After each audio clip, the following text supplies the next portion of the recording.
Romanos capítulo 1, versículos 16 y 17. Dice así la bendita palabra de Dios. Porque no me avergüenzo del evangelio, pues es poder de Dios para la salvación de todo el que cree, del judío primeramente y también del griego. Porque en el evangelio la justicia de Dios se revela por fe y para fe, como está escrito, mas el justo por la fe vivirá. En estos dos versículos que acabamos de leer, no solo encontramos el corazón, la esencia de la carta de Pablo a los romanos, sino también el corazón del cristianismo, el corazón del evangelio. Pablo nos muestra en este texto cómo puede un Dios perfectamente justo perdonar y aceptar en su presencia a un hombre injusto y aún así preservar intacta su justicia. Yo voy a repetir esa pregunta otra vez, porque ese es el corazón de este texto y es el corazón de mi sermón en esta mañana. ¿Cómo puede un Dios perfectamente justo aceptar, perdonar y aceptar en su presencia a un hombre injusto y aún así mantener intacta su propia justicia? Si tú puedes entender lo que Pablo nos enseña en estos dos versículos, tú vas a entender de qué se trata el cristianismo. Pero más importante aún, vas a entender qué fue lo que Dios llevó a cabo a través de su Hijo para reconciliarnos con Él. Por eso alguien decía que este texto es la declaración más importante que jamás haya sido escrita. No hay otro texto en la literatura humana que sea más importante que lo que Pablo nos está diciendo aquí. Ahora, antes de pasar a considerar el contenido de estos dos versículos, permítanme poner este texto en su contexto. Hace 2 semanas comenzamos el estudio de esta carta que el apóstol Pablo envió a una iglesia que no lo conocía personalmente, pero a la que él deseaba visitar desde hacía años. Es esa imposibilidad de llegar a Roma lo que mueve a Pablo a escribirles esta carta, que termina convirtiéndose en un tratado monumental del evangelio y de sus implicaciones. En los primeros 15 versículos del capítulo 1 que ya consideramos en los 2 domingos anteriores, Pablo introduce la carta manifestándole, entre otras cosas, su ferviente deseo de ir a visitarles para compartir con ellos el evangelio. Noten el versículo 15: así que por mi parte ansioso estoy de anunciar el evangelio también a vosotros que estáis en Roma. Estoy ansioso, dice Pablo, de llegar a vosotros con el evangelio. Pero ahora, en los versículos 16 y 17, Pablo les provee un resumen magistral del contenido de ese evangelio, que él introduce con una extraña declaración. Si notan el versículo 16 otra vez, Pablo dice: yo quiero ir a Roma a predicarles el evangelio, porque no me avergüenzo del evangelio. Yo no me avergüenzo del evangelio. Ahora, esta declaración es extraña porque, humanamente hablando, subrayen eso, repito, humanamente hablando, Pablo tenía todas las razones del mundo para avergonzarse del evangelio. Por predicar el evangelio, Pablo había sido apresado en Filipo, expulsado de Tesalónica, sacado en secreto de Damasco, colgado de una canasta por las murallas de la ciudad. Tuvo que ser escoltado para salir a salvo de la ciudad de Berea. Pablo fue burlado en Atenas, considerado como un imbécil en Corinto, apedreado y dejado por muerto en la ciudad de Listra, acusado de blasfemia en Jerusalén, donde casi lo matan a golpes.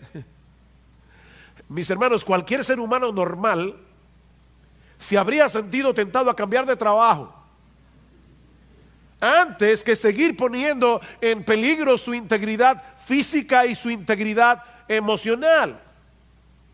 Por otra parte, en este punto de la historia, el cristianismo tenía muy mala reputación en Roma y en todo el imperio. Los cristianos eran acusados de ser ateos porque ellos no adoraban a los dioses del Olimpo. Muchos pensaban que eran caníbales, sí, caníbales, porque no podían entender qué era lo que pasaba en la cena del Señor cuando ellos compartían el pan y decían el cuerpo de Cristo. Ellos pensaban que los cristianos comían carne humana en sus cultos secretos de adoración. También eran considerados como un peligro para la estabilidad política del imperio, porque la estabilidad de Roma giraba en torno a la adoración del emperador como una persona divina. Los romanos solían ser muy abiertos en materia de religión. Ellos toleraban cualquier religión siempre y cuando los adeptos estuvieran dispuestos a postrarse delante del César y reconocerle como el Curios, como el Señor, es decir, como una persona divina. Pero los cristianos se rehusaban a reconocer otro Señor que no fuera Jesucristo. Y fue esa exclusividad del cristianismo lo que finalmente provocó la persecución del imperio romano. De hecho, es lo mismo que sucede en el día de hoy. El mundo es capaz de tolerar casi cualquier cosa, menos las verdades y valores absolutos de la fe cristiana. Nosotros vivimos en medio de una tolerancia peligrosamente intolerante. Ese es el mundo en el que nos ha tocado vivir. Y por si todo eso fuera poco, el mensaje del Evangelio no podía resultar más absurdo en el contexto de la cultura grecorromana. Los cristianos proclamaban, escuchen esto mis hermanos, y traten de olvidar por un momento que muchos de ustedes son cristianos, han oído esto desde siempre. Traten de olvidar eso por un momento. Los cristianos proclamaban que el Salvador del mundo era un carpintero judío nacido en una pequeña y desconocida aldea de Palestina que había sido condenado a morir en una cruz por un procurador romano. La muerte por crucifixión era el peor tipo de castigo que se aplicaba en aquellos días. Era tan cruel y tan vergonzosa que se reservaba para los peores criminales y estaba prohibido que un ciudadano romano muriera por crucifixión. De manera que la idea de que el destino eterno de los hombres dependiera de nuestra relación con un judío crucificado en esta cultura era el colmo de la estupidez. Es a eso que se refiere Pablo cuando dice en 1 Corintios capítulo 1, versículo 18, que la palabra de la cruz, y él se está refiriendo precisamente al mensaje del Evangelio que proclama salvación por medio de la muerte de un crucificado. La palabra de la cruz es locura, es tontería, es imbecilidad, dice Pablo, para los que se pierden. Era un escándalo para los judíos, una estupidez para los griegos. El Evangelio era un insulto a la inteligencia. Por eso no es difícil suponer que algunos cristianos en Roma, y yo sospecho que algunos aquí, estaban luchando con la tentación de no querer compartir con otros el Evangelio. Porque no querían ser burlados. Porque no querían ser tenidos por imbéciles. Yo no sé tú, pero yo creo que pocas cosas pueden resultar más difíciles de soportar que el rechazo y la vergüenza. Y sin embargo, ahora Pablo les dice, ¿saben qué? Yo tengo años deseando ir a Roma. Tengo años deseando ir a Roma porque yo quiero predicarles el Evangelio. Y la razón por la que yo quiero predicarles el Evangelio es porque yo no me avergüenzo del Evangelio. Es una declaración extraordinaria. Viéndolo en ese contexto.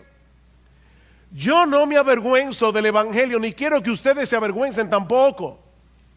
Ahora déjenme decirles, Pablo era un buen maestro, no solamente hace una declaración, permítanme explicarles por qué a pesar de todo lo que me ha sucedido, por qué a pesar de que el Evangelio es una locura en la cultura greco-romana en la que nos ha tocado vivir, déjenme explicarles por qué yo no me avergüenzo del Evangelio.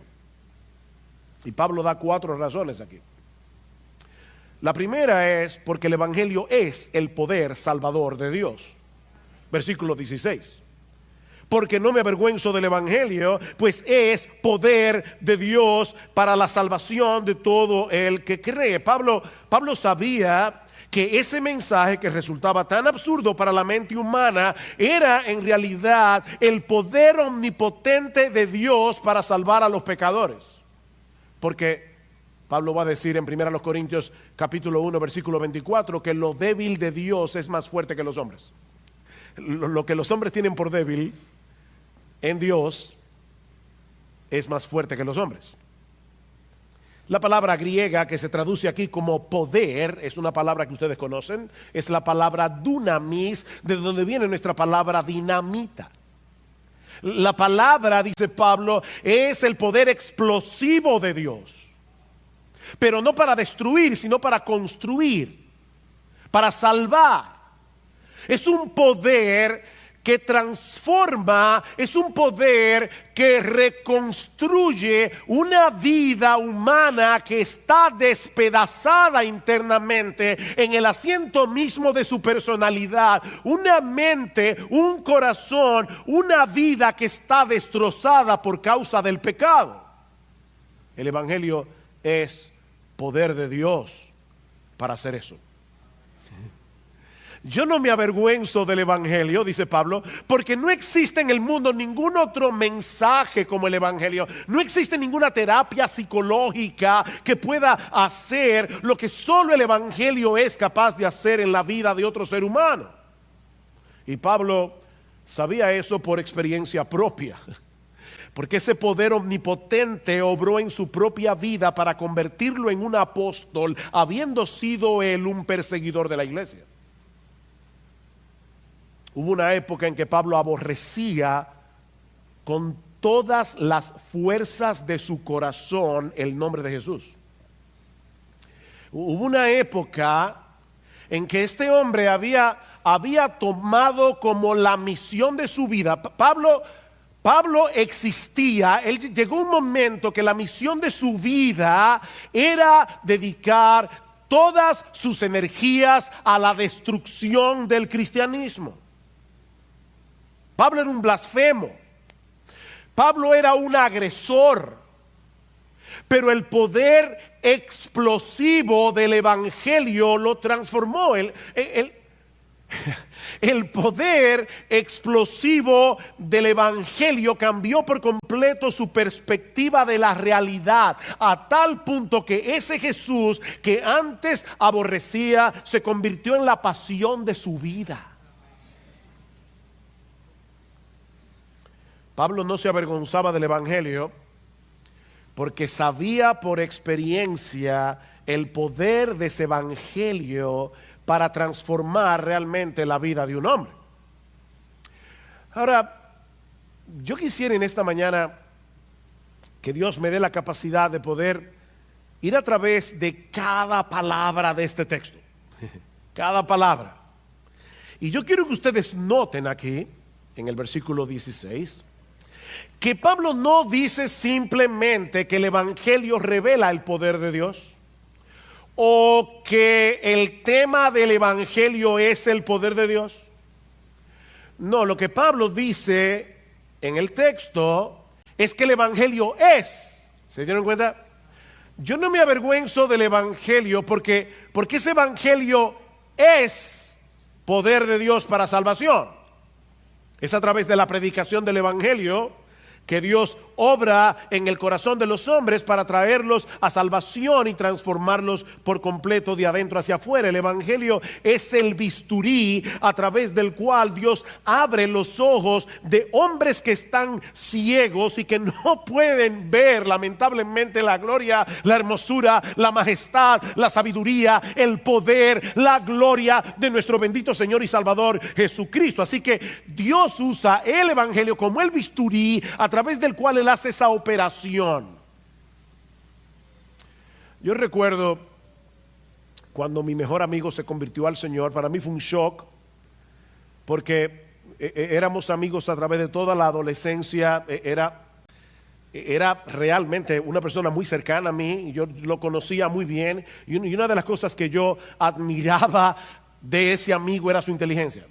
Siempre pensé que este amigo era mucho mejor que yo en todo, en todo. En la escuela él sacaba mejor nota que yo, nos metíamos en un deporte y él jugaba mejor que yo. Una vez entramos juntos a aprender a tocar guitarra y al poco tiempo ya él estaba tocando guitarra y yo estaba maltratando la guitarra. Él era mejor que yo en todo. Y gracias al Señor, yo nunca que yo recuerde sentí envidia por él. Pero yo recuerdo cuando él por primera vez me habló de Jesucristo. Para mí fue un shock. ¿Cómo es posible que este individuo de verdad crea que Jesucristo es el Dios encarnado? Y recuerdo una noche hablando con él acerca de ese tema, me decía, ¿qué tú crees de Jesucristo? Yo decía, bueno, era un hombre adelantado para su época. ¿Han oído eso?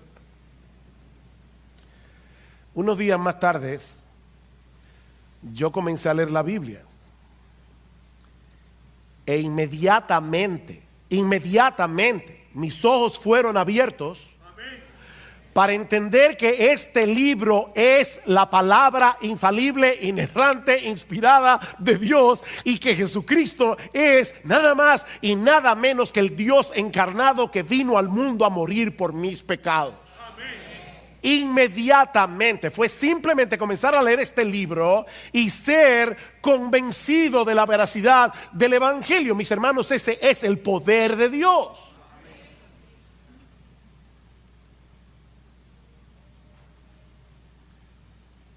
Es el bisturí que te opera de cataratas para que puedas entender que ese Jesús que fue crucificado en debilidad no era otro que el Hijo de Dios, la segunda persona de la Trinidad, que por amor a nosotros se hizo hombre y decidió ocupar nuestro lugar en esa cruz para saldar nuestra deuda con la justicia de Dios.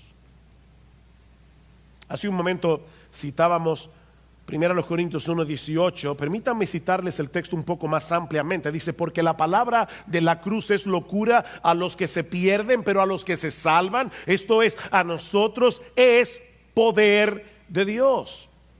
Pues ya que en la sabiduría de Dios el mundo no conoció a Dios mediante la sabiduría, agradó a Dios salvar a los creyentes por la locura, oigan eso, la locura de la predicación, lo que estamos haciendo hoy en la mañana aquí. Porque los judíos piden señales, no hay nada nuevo debajo del sol.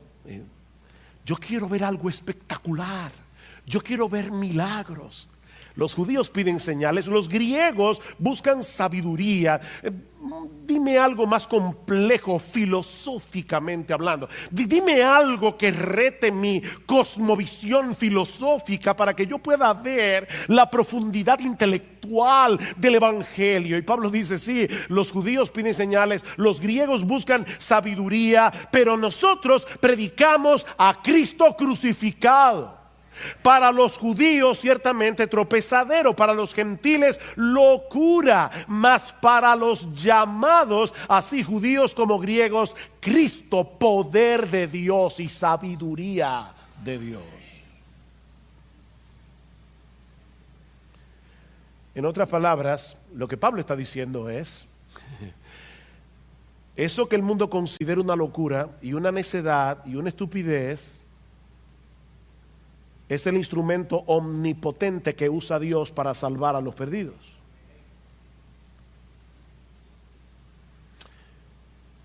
Esta palabra que se traduce como salvación significa liberación, significa ser rescatado a tiempo de un peligro inminente.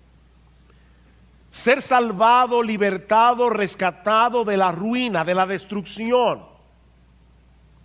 Y eso nos lleva a preguntarnos si el Evangelio es poder de Dios para salvación, ¿salvación de qué?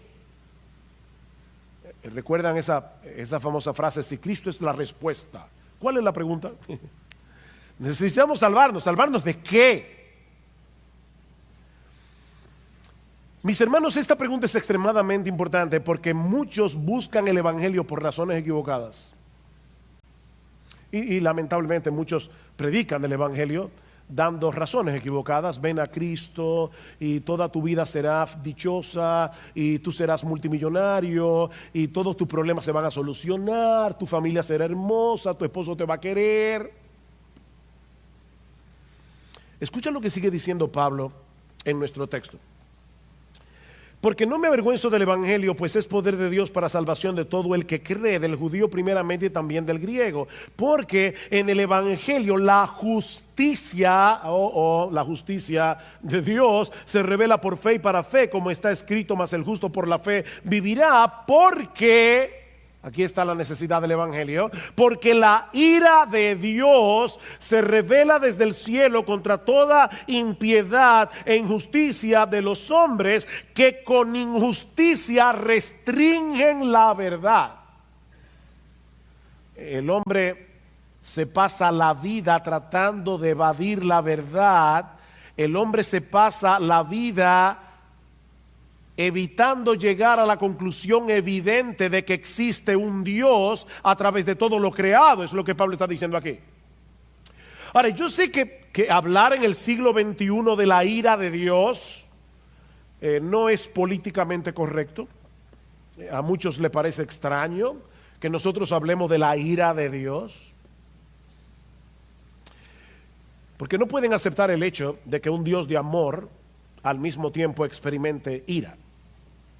Por eso es importante aclarar que la ira de la que Pablo está hablando aquí no es ese tipo de rabia ciega que lleva a las personas a actuar sin control. ¿Han visto eso? A cometer locuras. No, se trata más bien de la justa indignación de Dios por causa del pecado y su obligación a darle al pecado el castigo que el pecado merece, porque Él es un Dios perfectamente santo y perfectamente justo. Si eso te parece extraño, déjame hacerte una pregunta.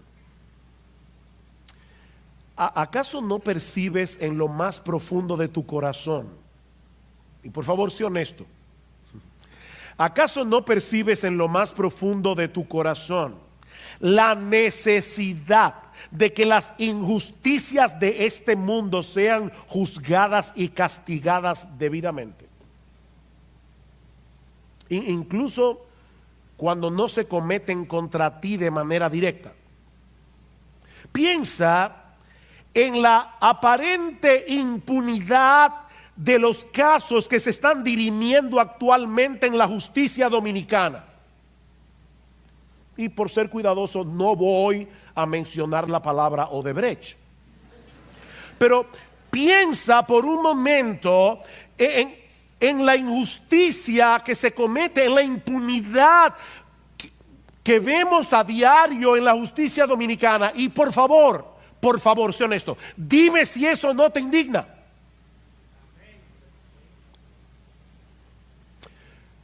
¿O acaso no te produce indignación lo que está sucediendo actualmente en Venezuela?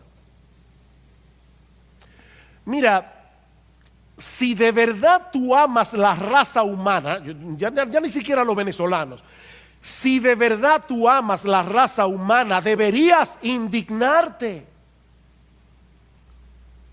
¿Sabes por qué? Porque la ira y el amor no son incompatibles, sino todo lo contrario. Es imposible amar sin sentir indignación cuando se daña lo que amas.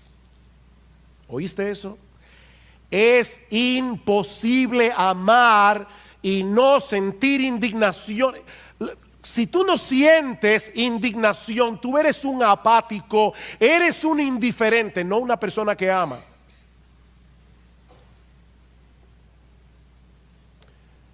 Multiplica esa indignación que tú sientes por el infinito y tendrás una idea muy débil de lo que significa para un Dios perfectamente santo y justo el pecado de sus criaturas. Él nos creó para su gloria. Él nos creó para que tuviéramos una deleitosa comunión con Él. Pero ¿saben lo que sucedió? Que a final de cuentas tú y yo nos convertimos en ladrones de gloria. Tú y yo queremos gloria para nosotros mismos. Tú y yo queremos fama. Tú y yo queremos llamar la atención, ser el centro de atención. Nosotros, criaturas creadas para glorificar al único que merece gloria, para glorificar al único que tiene gloria, nos convertimos en ladrones de gloria. Decidimos vivir para nosotros mismos y violar continuamente la ley moral de Dios.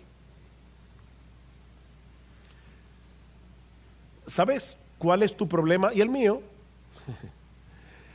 Que nosotros anhelamos que los otros reciban lo que justamente merecen por sus pecados, pero al mismo tiempo alimentamos la esperanza de que Dios se haga de la vista gorda cuando se trata de nuestros pecados.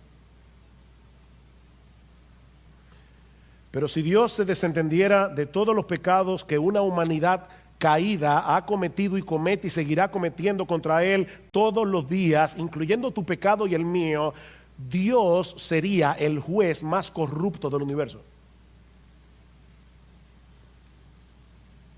De manera que la razón por la que necesitamos el Evangelio no es porque te sientes solo, no es porque experimentamos un vacío existencial que necesita ser llenado,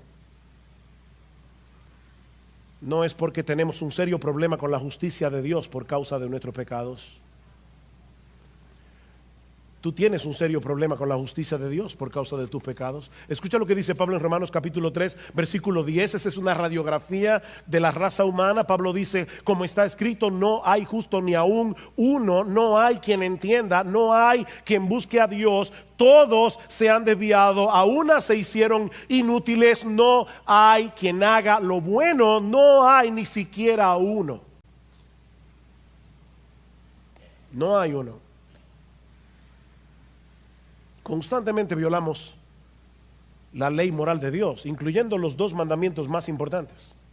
Comenzando por ahí, amarás al Señor tu Dios con todo tu corazón, con toda tu alma, con toda tu mente, con todas tus fuerzas. Amarás a tu prójimo como a ti mismo. ¿Sabes que no hay un ser humano que obedezca a ninguno de esos dos mandamientos ni por un segundo?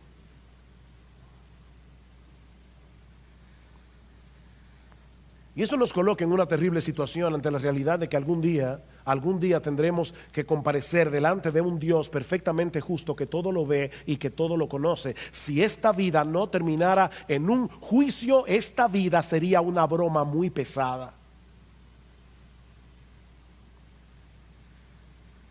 Así que la razón por la que Pablo no se avergonzaba del Evangelio es porque ese mensaje es la única solución provista por Dios para resolver este problema. Hay una sola persona en todo el universo que puede salvarte de Dios. ¿Sabes quién es? Dios mismo. Solo Dios puede salvarte de Dios. Ese es el corazón del Evangelio. Y esa razón es suficiente para que ningún creyente se sienta avergonzado del Evangelio. Predica este Evangelio, no te avergüences del Evangelio, porque este mensaje es poder de Dios para salvación. Pero Pablo nos da una segunda razón aquí. Yo quiero ir a Roma, yo quiero predicar el Evangelio, yo no me avergüenzo del Evangelio por el alcance universal del evangelio. Vean el versículo 16 una vez más. Porque no me avergüenzo del evangelio, pues es poder de Dios para la salvación de todo el que cree. Del judío primeramente y también del griego. La oferta del evangelio es para todos. ¿Saben por qué? Porque todos necesitan lo que el evangelio ofrece. No importa si tú eres rico, si tú eres pobre, no importa si tú eres famoso o si eres desconocido, no hay una sola persona en todo el planeta que no necesite el evangelio. Y Pablo se ocupa de englobar aquí a toda la raza humana. Dice él, es salvación de todo aquel que cree. Todo aquel, sin distinción alguna. Y luego añade, del judío primeramente y también del griego. Esa es una de las nomenclaturas que usaban los judíos para referirse en aquellos días a toda la raza humana. Por un lado estaban los judíos, aquellos que recibieron originalmente las promesas de un Mesías, y luego estaban todos los demás, a quienes los judíos llamaban griegos o llamaban gentiles. Así que Pablo está dejando muy claro en este texto que existe una sola oferta de salvación para todo el mundo. No hay un salvador para los judíos y otro para los griegos. No hay un salvador para los chinos y otro para los hindúes y otro para los dominicanos. Es el mismo salvador para todos, porque hay un solo Dios, dice Pablo en 1 Timoteo capítulo 2 versículo 5. Hay un solo Dios y hay un solo mediador entre Dios y los hombres, Jesucristo hombre. La buena noticia es que ese Salvador está disponible para todo aquel que cree. En un sentido, el evangelio es exclusivo porque proclama salvación únicamente en Cristo, solo en Él. Yo soy el camino y la verdad y la vida, dijo Jesús. Nadie viene al Padre sino por mí. ¿Oíste esto? Yo soy el camino, no un camino entre muchos. Yo soy el camino, yo soy la verdad, yo soy la vida. Nadie viene al Padre sino por mí. Es exclusivo, pero al mismo tiempo es universal, porque está disponible para cualquiera que deposite su fe únicamente en Él. Es para todo aquel que cree. Tú no tienes que esforzarte y tratar de ser lo suficientemente bueno como para merecer el evangelio. No te esfuerces. No trates de ser lo suficientemente bueno. Tú no tienes que tener un grado académico. No tienes que ser buen mozo, qué bueno. No tienes que haber sido lo suficientemente exitoso en la vida como para que Dios te tome en cuenta. Es simplemente creer. A veces aparecen ciertas ofertas en el periódico que nos parecen increíblemente atractivas. El problema es que muchas veces, y en letras pequeñas, hay una nota al final que dice ciertas restricciones aplican. ¿Han visto eso? Y cuando vas a la tienda te lo sacan en cara. ¿Sabes qué, mi amigo? Eso nunca te va a suceder con el evangelio. Nunca. La razón de por qué Pablo quería predicar este evangelio en Roma es porque la oferta era para todos. Es para todo aquel que cree sin ninguna restricción. Es para un estafador como Zaqueo el publicano. Es para un blasfemo y perseguidor como Pablo. Es para un moralista como Nicodemo. Es para todos. Siempre y cuando reconozcas tu pecado y confíes únicamente en Cristo para salvación. Y quiero resaltar aquí la palabra únicamente. Únicamente. Voy a decir algo profundo. Espero que hayan dormido bien. Lo que estoy tratando de decir es que creer en Cristo es creer en Cristo. O sea, es creer en Cristo y en nadie más. El punto aquí, mi amigo, es que tú tienes que dejar de descansar en tu decencia, tú tienes que dejar de descansar en tu moralidad, tienes que dejar de descansar en tu religiosidad para depender únicamente de Él y de lo que Él hizo por pecadores al morir por ellos en una cruz. Es venir delante del trono de Dios como un mendigo. El mendigo que se siente en la acera a mendigar está reconociendo su miseria, está reconociendo que él depende de los demás para seguir viviendo. Y es de ese tipo de fe que Pablo está hablando aquí. Una fe que te lleva a reconocer tu propia indignidad y tu propia impotencia para salvarte. Cuando tú llegaste a la iglesia esta mañana, tal vez no lo recuerdas, pero cuando llegaste a la iglesia esta mañana, tú te sentaste en la silla donde estás. Y lo hiciste porque tú presuponías que la silla podía sostener tu peso. Supongo que a nadie se le ocurrió que tal vez debía sostener la silla, por si acaso, con sus propias manos. ¿No? ¿Tuviste la silla? Y descansaste todo el peso de tu cuerpo allí. Descansa a sí mismo en Jesucristo. Todo el peso de tu pecado, todo el peso de una vida vivida a espaldas de Dios, descánsalo en Él. Ahora, esa confianza en Cristo, confiar en Cristo de esa manera, implica mucho más que un asentimiento intelectual de quién Él es y de lo que Él hizo en una cruz para salvar a los pecadores. La fe de la que se habla en el Nuevo Testamento es un rendimiento de toda tu vida. ¿Sabes lo que es rendirse, verdad? Levantar la bandera blanca. De tal manera que Cristo venga a ser tu dueño, que Cristo venga a ser tu amo, que Cristo venga a ser tu Señor. Es por eso que este tipo de fe siempre viene acompañada de arrepentimiento. Y el arrepentimiento es ese reconocimiento doloroso de haber vivido toda una vida de espaldas a Dios y a tu manera. Es la disposición a divorciarte de tu vida de pecado, a no seguir viviendo de ese modo nunca más. Lo que Pablo está diciendo entonces es que él no se avergüenza del evangelio, porque ese mensaje actúa poderosamente en todo aquel que cree con esa clase de fe, sin distinción alguna, y los libra por completo de la condenación y de la esclavitud del pecado. Ahora, ¿cómo es que el evangelio hace eso?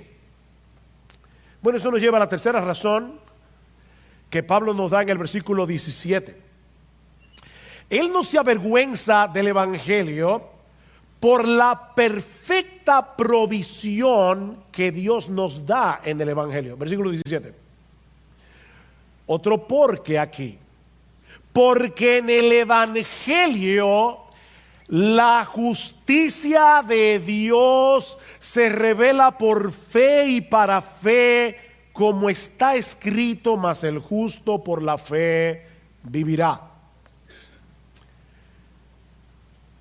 Miren, mis hermanos y amigos que nos visitan en esta mañana, no sería exagerado decir que el correcto entendimiento de este texto a finales de la Edad Media produjo una de las más grandes revoluciones, uno de los más grandes avivamientos en toda la historia de la iglesia, cuando a un monje alemán llamado Martín Lutero le encargaron enseñar la carta de Pablo a los romanos en la Universidad de Wittenberg.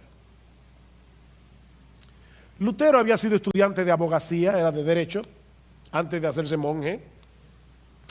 Y él entendía muy bien cómo funcionaba la ley. Así que cuando Lutero comenzó a estudiar esta carta, Lutero estaba desesperado consigo mismo, porque Lutero no sabía cómo él podía llegar a agradar a un Dios perfectamente justo. ¿Cómo yo puedo llenar la medida de justicia que Dios exige si yo soy un pecador? De hecho, Lutero, cuando iba al confesionario, los confesores le tenían pavor, porque Lutero se pasaba 3, 4 horas confesando sus pecados, y muchas veces cuando salía del confesionario volvía otra vez porque se le había olvidado algo. Por eso le pareció tan extraño cuando, estudiando Romanos, se encontró con este texto. La palabra evangelio significa buena noticia. Y la pregunta de Lutero es: ¿cómo Pablo puede decir en este texto que el evangelio es una buena noticia porque revela la justicia de Dios? Eso no es una buena noticia, saber que Dios es justo. No es una buena noticia saber que ese Dios perfectamente justo algún día le va a dar a cada cual lo que merece. Como Pablo nos dice aquí: yo no me avergüenzo del evangelio, porque en esta buena noticia se revela la justicia de Dios. Hasta que Lutero entendió que Pablo no está hablando aquí del carácter justo de Dios, sino de la justicia que Dios provee como un regalo gratuitamente por gracia, por medio de la fe a los que no tienen justicia. Esta es la justicia que viene de Dios hacia el pecador. Es la justicia que Él provee como un regalo, como un don de gracia por medio de Jesús. ¿Recuerdan la pregunta que yo hice al principio? ¿Cómo puede un Dios perfectamente justo aceptar en su presencia a un pecador injusto y seguir siendo justo? La respuesta a ese dilema es Jesús. Jesús es la respuesta.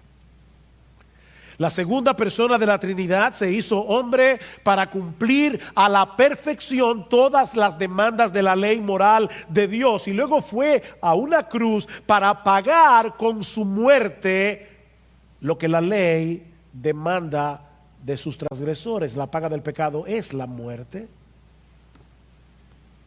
De ahí lo que dice Pablo en 2 Corintios 5:21: al que no conoció pecado, Cristo, al que no conoció pecado, por nosotros, es decir, a favor de nosotros, por causa de nosotros, Dios a él lo hizo pecado, para que entonces nosotros fuésemos hechos justicia de Dios en él. Eso es lo que Lutero llamaba un glorioso trueque.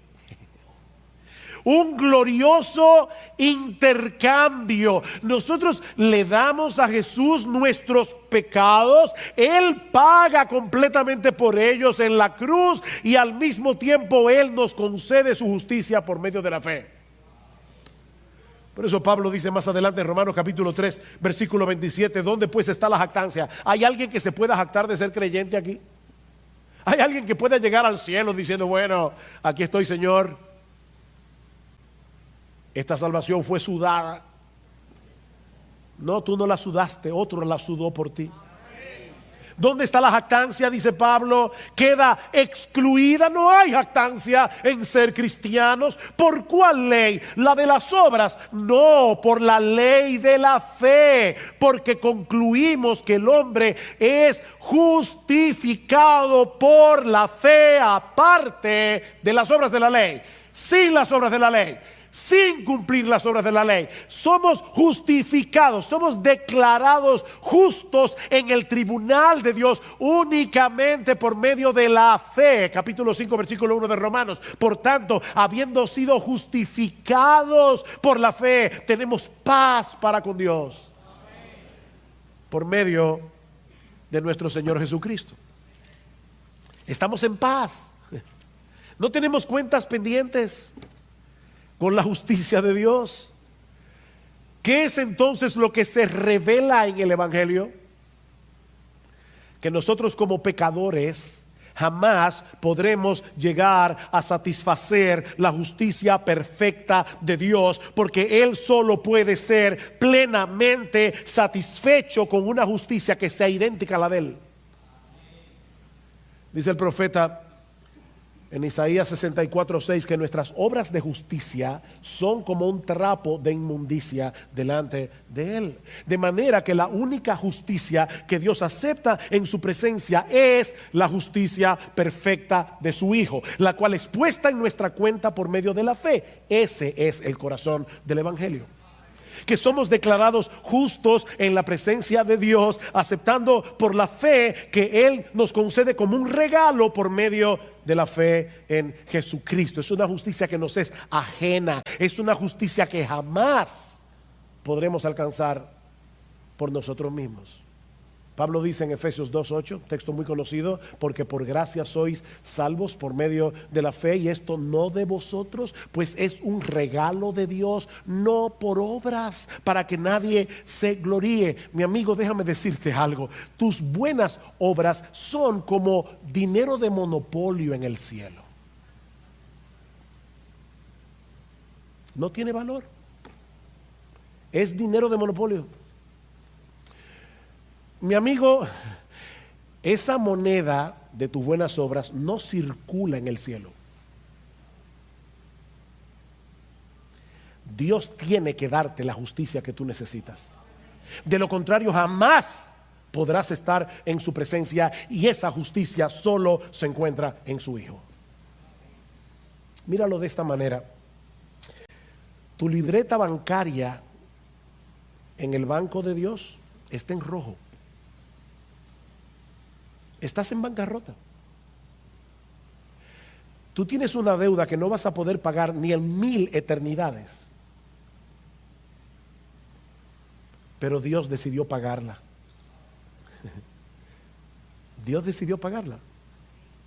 Dios te ofrece en el Evangelio poner en tu cuenta las inmensurables riquezas de Cristo, el Dios encarnado, únicamente por medio de la fe. Y eso nos lleva de la mano a la cuarta y última razón, que veremos más brevemente, por la que Pablo no se avergüenza del Evangelio. Y es porque la salvación que el Evangelio ofrece depende de Dios de principio a fin. La salvación que Dios ofrece en el Evangelio depende de Él, de principio a fin. O sea, no se trata de una salvación que se inicia por la fe y que luego depende de nuestro esfuerzo para conservarla. No. Versículo 17: porque en el Evangelio la justicia de Dios se revela por fe y para fe. Es una frase extraña que en el texto griego lo que significa es desde la fe y hacia la fe. Es una justicia que se revela desde la fe cuando por primera vez tú crees en el Señor Jesucristo. Es una justicia que se revela hacia la fe. Descansa originalmente en Cristo para la salvación, pero te lleva a seguir descansando en Cristo por la fe por el resto de tu vida.